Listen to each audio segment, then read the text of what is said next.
Hello student, मैं Tara Bharti. Welcome to Tara Bharti classes. और आज की इंग्लिश ट्रांसलेशन की क्लास में हम कुछ अलग सीखने वाले हैं, कुछ नया सीखने वाले हैं। क्योंकि जैसा कि आपको पता है, ये पूरा का पूरा वर्ल्ड एक कॉम्पिटिटिव फील्ड बना हुआ है, जहां पर कहीं ना कहीं रोज दिन प्रतिस्पर्धाएं, कंपटीशन, एक दूसरे के साथ तुलना जो है वो सामान्य सी बातें रह गई हैं, जिसमें हर इंसान अपने आप को ज्यादा योग्य दिखाना चाहता है, ज्यादा एबल दिखाना चाहता है, ज्यादा कैपेबल दिखाना चाहता है। तो ऐसी कंडीशन में सिर्फ और सिर्फ एक भाषा को जानकर आप अपनी सारी सक्षमताओं को नहीं दर्शा सकते, नहीं दिखा सकते और नहीं अपने आप को रिप्रेजेंट कर सकते हैं। तो अपने आप को सही तरीके से रिप्रेजेंट करने के लिए इंग्लिश ट्रांसलेशन सीखना उतना ही जरूरी है जितना कि एक अच्छी भाषा का सही तरीके से वाचन करना। और चूंकि हम भारत के हैं तो हमें हिंदी बहुत ही सहज लगती है। तो चलिए आते हैं और हिंदी की तरह ही इंग्लिश को भी बहुत ही इजी बनाते हैं। देखते हैं हम कैसे ट्रांसलेशन सीखेंगे। आज के कंडीशंस में हम टू हैव के प्रयोग को देखने वाले हैं कि हम किस तरीके से टू हैव के प्रयोग को करके सेंटेंस को कन्वर्ट कर सकते हैं, उसके बारे में जान सकते हैं। चैनल को फटाफट लाइक, सब्सक्राइब और शेयर कर लीजिए ताकि ऐसी और भी जानकारियां आप तक पहुंचती रहें। सीखते रहो और कन्वर्सेशन करते रहो, अपने आप को बिल्डअप करो, अपने आप को रिप्रेजेंट करो और दूसरे के सामने अपने आप को एक्सप्रेसिव दिखा सको। तो चलते हैं अपनी क्लास की ओर और सीखते हैं टू हैव का प्रयोग किस प्रकार से किया जाता है।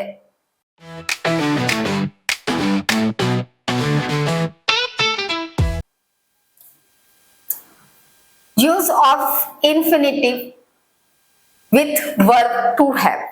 अब बात आती है ये इनफिनिट वर्ब क्या होता है। इनफिनिट में आपने अपने जूनियर क्लासेस में वर्ब के बारे में पढ़ा होगा, क्रियाओं के बारे में पढ़ा होगा। क्रियाओं का जो स्वरूप होता है, वैसे वर्ड्स जिसे हम एक्शन वर्ड कह सकते हैं या जिससे काम का करना या होना पाया जाता है, जैसे प्ले मतलब खेलना होता है, रीड मतलब पढ़ना होता है। और ऐसे कई सामान्य शब्द हैं जो हम अपने रोजाना की जिंदगी में इस्तेमाल करते हैं, रोजाना की दिनचर्याओं में इस्तेमाल करते हैं।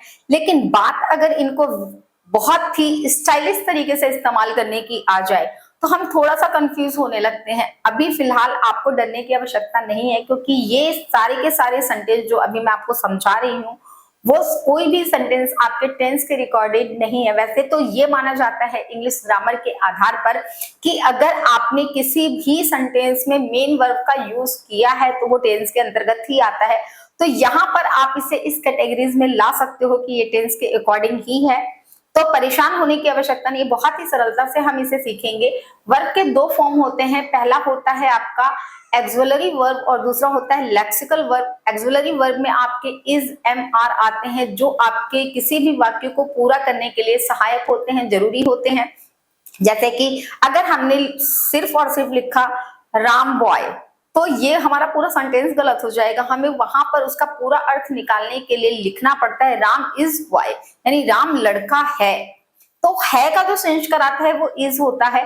उसी तरीके से था का सेंस कराने वाले शब्द अलग होते हैं, गागेगी का सेंस कराने वाले शब्द अलग होते हैं, जिसके बारे में मैंने आपको ट्रांसलेशन की पिछली कक्षाओं में बता रखा है।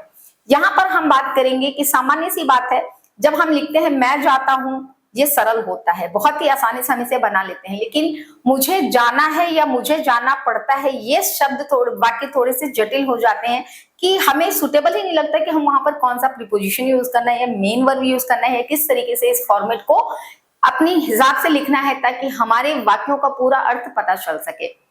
तो इसके लिए आपको मेन वर्ब के साथ साथ लेक्सिकल, जिसको आप लेक्सिकल वर्ब के नाम से जानते हो, इसे भी जानना जरूरी है। बात अगर इन्फिनिट वर्ब की जाती है तो इन्फिनिटिव वर्ब जो होता है वो वर्ब का वो फॉर्म होता है जिसमें हम वर्ब के फॉर्म को चेंज नहीं करते, मतलब प्रेजेंट, पास्ट, पार्टिसिपल के फॉर्म में कन्वर्ट नहीं करते, एस नहीं लगाते, आईएनजी नहीं लगाते, बल्कि मेन वर्ब के आगे टू का प्रयोग करते हैं, जैसे कि to play, to eat, to read, ऐसे शब्दों का प्रयोग यहाँ पर किया जाता है। और जब हम बात करते हैं इसके टू हैव के इस्तेमाल करने का, तो जैसे यहां पर मैं एक सेंटेंस लिख रही हूँ, इस सेंटेंस के आधार पर आपको इसके बारे में भली भांति समझ में आएगा। जैसे कि एग्जांपल के तौर पे लिख रही हूं, मुझे जाना पड़ता है, मुझे जाना पड़ता है। या फिर हम सामान्य कन्वर्सेशन में बोलते हैं मुझे जाना है, मुझे जाना है। ये दोनों ही एक ही तरीके से बनाए जाएंगे क्योंकि ये पूरे वाक्य ही अर्थ के तौर पर एक जैसे हैं। मुझे जाना पड़ता है या फिर मुझे जाना है, ये दोनों एक ही तरह के वाक्य और दोनों का सेंस भी एक ही है। तो इनको इंग्लिश में कन्वर्ट करने का तरीका भी एक ही होगा और यहाँ पर हम इसको टू हैव के थ्रू बनाते हैं। लेकिन इसका मतलब ये नहीं कि टू हैव लिखा हुआ है दैट मीन सेंटेंस में हम टू हैव का फॉर्म उसी तरीके से इस्तेमाल करेंगे जैसा कि इसके यूजेस में बताया गया है इसका, या फिर टाइटल जिस तरीके से है। अगर हम लिखते हैं मुझे जाना है, आप इसमें विशेष तौर पे देखिए जाने की जो बात रखी गई है क्रिया की, उसको प्रेशराइज किया जा रहा है। यानी कोई भी स्वाभाविक रूप से जाना नहीं चाहता बल्कि उसे प्रेशराइज करके उसे जाना पड़ रहा है, जाने को लिए कहा जा रहा है, वो जाने को आतुर हो रहा है। तो ये प्रेशराइज करने वाले शब्द हैं।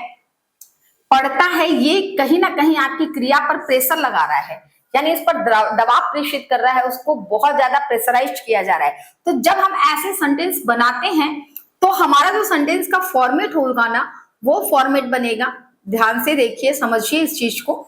मुझे जाना पड़ता है तो बनेगा क्या? I have to go, I have to go, मुझे जाना पड़ता है। अब कंडीशन क्या है? आपने हैव को पहले लगाया और टू को बाद लगाया। जैसा मैंने आपको बताया था कि वर्ब का इंफिनिटिव फॉर्म आपको इस्तेमाल करना है, यानी कि मेन वर्ब के साथ आपको आगे टू का इस्तेमाल करना है जिससे कि आपके वाक्य का पूरा अर्थ निकल सके। अब यहाँ पे हेल्पिंग वर्ब के तौर पर हमने हैव का प्रयोग किया है। अब गलती से हैज और हैव एक साथ एक ही जैसे टेंस में इस्तेमाल किए जाते हैं तो आप ऐसी गलती नहीं करोगे। यहाँ पर हमारा जो सब्जेक्ट है वो चाहे सिंगुलर नंबर हो चाहे प्लूरल नंबर हो, किसी भी तरह के सब्जेक्ट के साथ प्रेजेंट में हम सिर्फ और सिर्फ हैव का ही प्रयोग करेंगे। अगर पास्ट है तो सभी के साथ हम जो है वो हैड का प्रयोग करेंगे, और अगर फ्यूचर है तो हम शैल हैव का प्रयोग करेंगे या विल हैव का प्रयोग करेंगे। लेकिन जैसा आपको आधुनिक व्याकरण यानी कि मॉडर्न ग्रामर के हिसाब से पता है कि हम सभी के साथ विल हैव का प्रयोग करते हैं। शैल हैव का प्रयोग यानी शैल जैसे हेल्पिंग वर्ब का प्रयोग कंडीशनल हो चुका है, जो विशेष परिस्थितियों में ही किया जा सकता है। इसे ग्रामेटिकली रॉन्ग नहीं माना जाता, लेकिन फिर भी ज्यादातर लोग विल का प्रयोग स्वाभाविक तौर पर करना चालू कर चुके हैं। तो यहां जो आपका फॉर्मेट होगा वो होगा rule of simple sentence for present tense. Simple sentence अगर आप प्रेजेंट के लिख रहे हो तो प्रेजेंट के लिए अगर आप लिख रहे हो तो आप क्या करोगे? सब्जेक्ट लिखोगे, उसके बाद हेल्पिंग वर्ब के तौर पर आपको हैव लगाना है, इसके बाद आपको मेन वर्ब लगाना है जो कि इन्फिनिटिव वर्ब के तौर पर होगा। लेकिन टू लगाने के बाद आप टू लगा लीजिए, इसके बाद आप मेन वर्ब लगा सकते हो, या फिर आप इन दोनों की जगह सिर्फ आप लिख सकते हो इन्फिनिट वर्ब, इन्फिनिट वर्ब। और देन आप सबसे लास्टली अकॉर्डिंग टू सेंटेंस, अगर आपके सेंटेंस में ऑब्जेक्ट दे रखा है तो आप लिखोगे। जैसा कि अगर मैं ये कहूं कि मुझे बिहार जाना पड़ता है या मुझे खाना खाना पड़ता है, मैं एक सेंटेंस और आपको बता रही हूँ। जैसे तुम्हें खाना खाना पड़ता है तो you have to eat the food, you have to eat the food हो जाएगा, तुम्हें खाना खाना पड़ता है। इसी तरीके से बात अगर पास्ट की आ जाए तो तुम्हें खाना खाना पड़ता था। ऐसी कंडीशन में हमें सिर्फ और सिर्फ हेल्पिंग वर्ब को चेंज करना है। दैट मीन्स पास्ट के साथ हम हैड लगाएंगे और फ्यूचर के साथ हम विल हैव का प्रयोग करेंगे। फ्यूचर के साथ हम क्या करेंगे? विल हैव का प्रयोग करेंगे। इस बात को बारीकी से ध्यान देना है। सारी चीजें, सारा फॉर्मेट वही होना है, बस प्रेजेंट में आपको हैव लगाना है, पास्ट में आपको हैड का प्रयोग करना है, पास्ट में हैड का प्रयोग करना है और फ्यूचर में विल हैव का प्रयोग करना है। इस तरीके से आप बहुत ही सरलता से ऐसे दबाव प्रेषित करने वाले शब्द वाक्य जो कि खास करके कन्वर्सेशन या वार्तालाप में किए जाते हैं, आप बहुत ही सरलता से लिख सकते हो, एक्सप्लेन कर सकते हो या फिर समझ सकते हो। आज की क्लास यहाँ पर ट्रांसलेशन के इस रूल के साथ खत्म होती है। आपकी टीचर, आपकी मेंटोर तारा भाट।